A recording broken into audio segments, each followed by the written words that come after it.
So,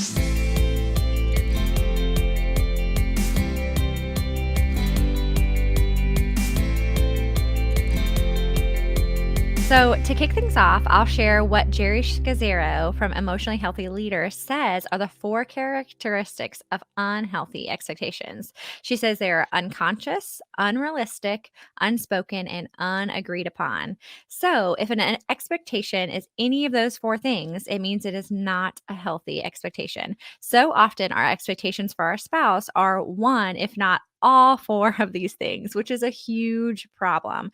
Dr. Kim, do you see any of these standing out to you as the biggest issue, like the biggest problem with expectations in marriages?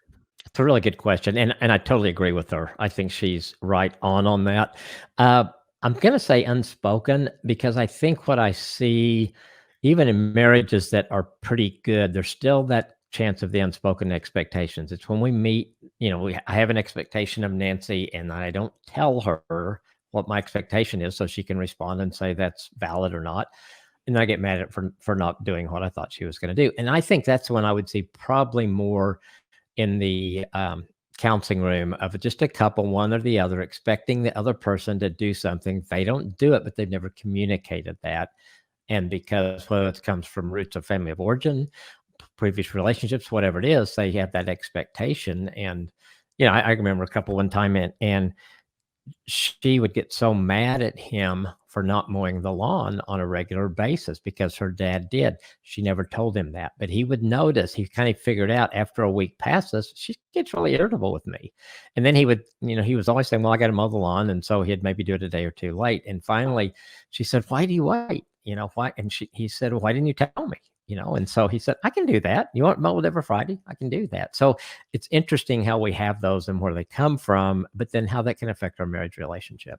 Yeah, definitely. I think that one is the thing that happens the most is the unspoken because, all of us have some unrealistic expectations. All of us have some unconscious ones, but the unspoken, I feel like, is the number one. And when it comes to agreed upon, usually if you speak it and have a conversation about it, it's either agreed upon or disagreed upon, but at least Right. Or you kind of toss it. Yeah. know. Mhm. Well, it's so unfair to our spouse to judge them for or expect something from them that we haven't communicated to them. And I think the other thing is, if it's something like even I communicate to Nancy, I need to do that so she can say, "That's not. I can't do that," or "I don't meet up with that." Then I don't go ahead expecting her to do something that I haven't told her that she's not going to do. Yeah, definitely. I think unspoken is the thing that happens the most, but I feel like the unconscious expectations are the trickiest.